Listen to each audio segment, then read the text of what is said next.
Okay, so in the last lecture, I introduced this idea of materialism and of functionalism as a sort of materialism, right? You know, we understand the human brain, human thinking, human mind.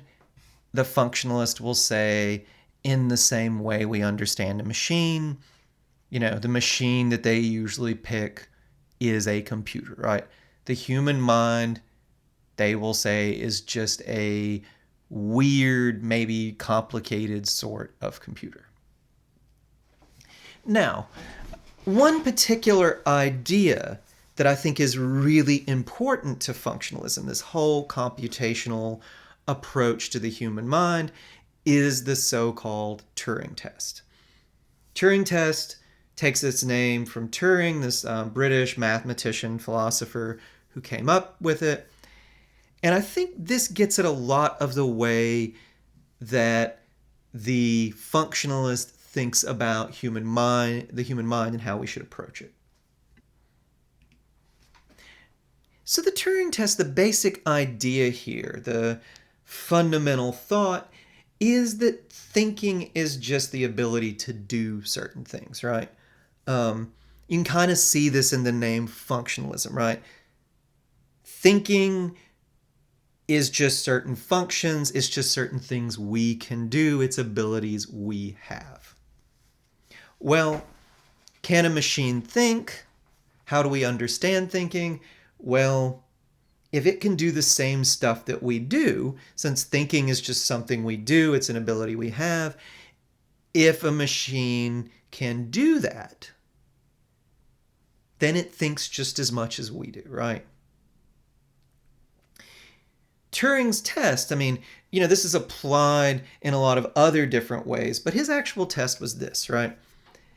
You ask a computer and a human questions, right? You get to ask them questions about who they are, just usual conversational stuff about facts in the world. And if at the end you can't tell which is the computer and which is the actual person, then he says, well, that computer can think, right? There's a few twists on this, right? So, if it's a giant hulking metal box with like a glowing eye, I'm thinking of HAL in 2001. Great movie, Computer. If you've never seen it, go watch it. But obviously, if it's a hulking metal box with a glowing red eye, it's going to prejudice the case a little bit. So he says, well, you can imagine talking to them on the phone or, chatting through text,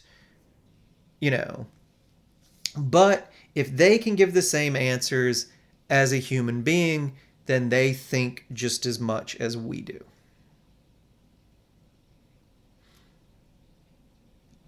And again, the idea is that thinking is an ability. If a computer or anything else can do the stuff we do, then it can think. And this kind of fits with the approach of computer programmers, right? They'll define programs in terms of inputs and outputs. You'll even see them say, well, it's the same program if the same inputs always get you the same outputs. This is one of the thoughts the Turing test is working with, right? If you get relevantly similar outputs from the computer as you do a person, well, their programs are doing pretty much the same thing. Maybe not exactly, you're not getting exactly the same answers, but close enough, right? And I say something about this idea of the Turing test, not just because it's important in philosophy and also I think computer science, but also because it informs the entire functionalist approach. The whole approach they take is when you focus on thinking, you focus on what it is that thinking things can do. You understand thinking when you understand the outputs or what they can do, and you've answered the whole question if you can, create machines or whatever that have the same outputs, right? The whole idea is a turn away, and a very sharp turn away, from this idea of some kind of internal mental space. You know, you philosophers and psychologists will talk about introspection. You think about what's going on in your own mind. The whole functionalist approach says we have no time for that. Thinking about what's going on in this supposedly internal mental space, that gets you nowhere, and you know what? It's not important.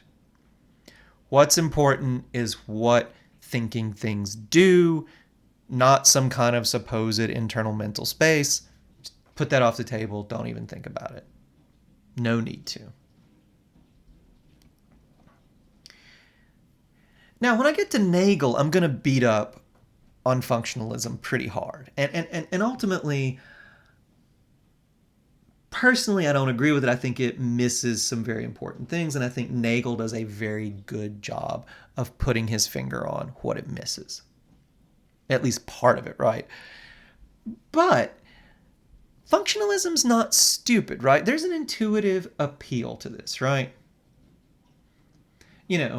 Look, what is it to play chess or do math, right?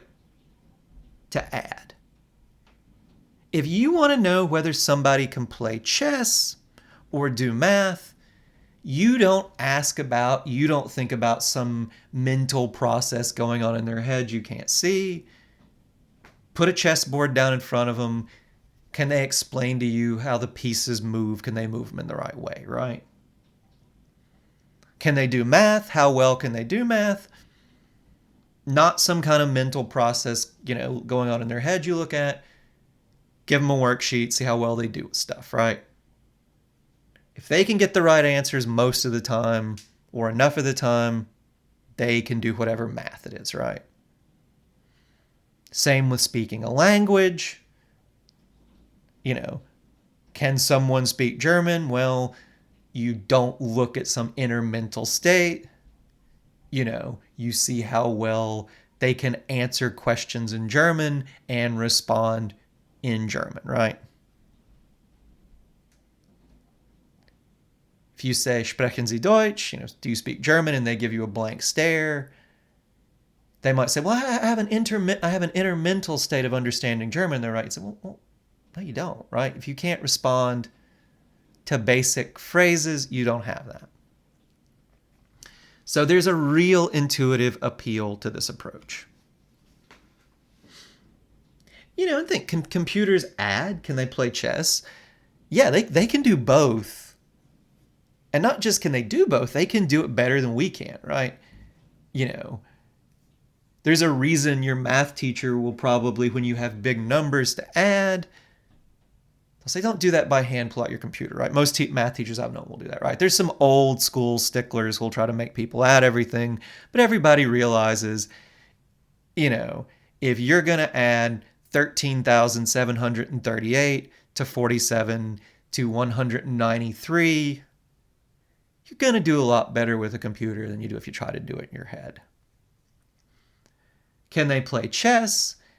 Yeah, even the basic program on my desktop, I'm a decent chess player, and it on full difficulty, it can usually beat me, right? The really advanced computers, the really advanced programs, they can take out even the best players like Garry Kasparov or Magnus Carlsen, right? Yes, they can do that. They can play chess. They can add. Who knows what's going, Definitely they don't have the same internal mental state we do when they play chess or add, but they can do it. Who cares about the internal mental state? The functionalists will say.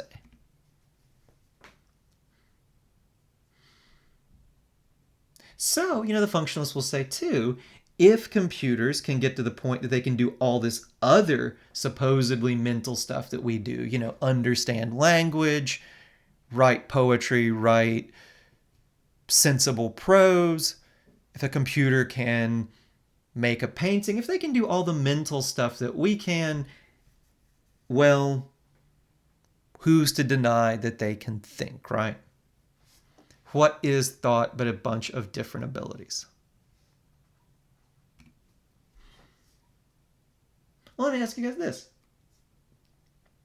What would the functionalists say about a computer with our memories and personality?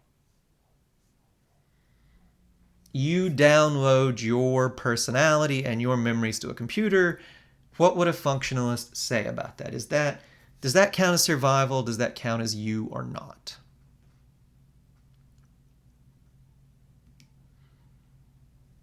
Almost certainly, yeah, right? You can imagine some version of the Turing test if,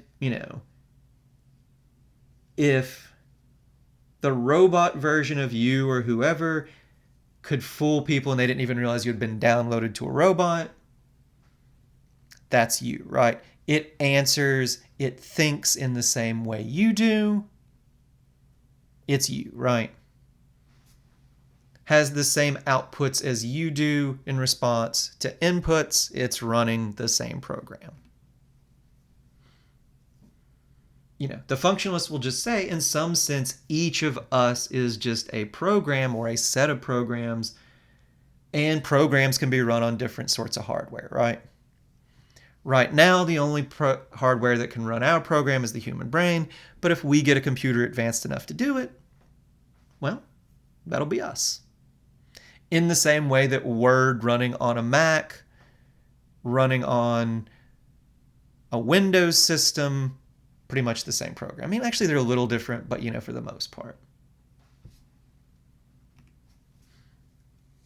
And not only that, not only can computers, if they're advanced enough when they get to a certain point, not only can they think, the functionalists will say, just as much as we could, but, understanding what computers do will tell us everything we ever need to know about understanding the human mind.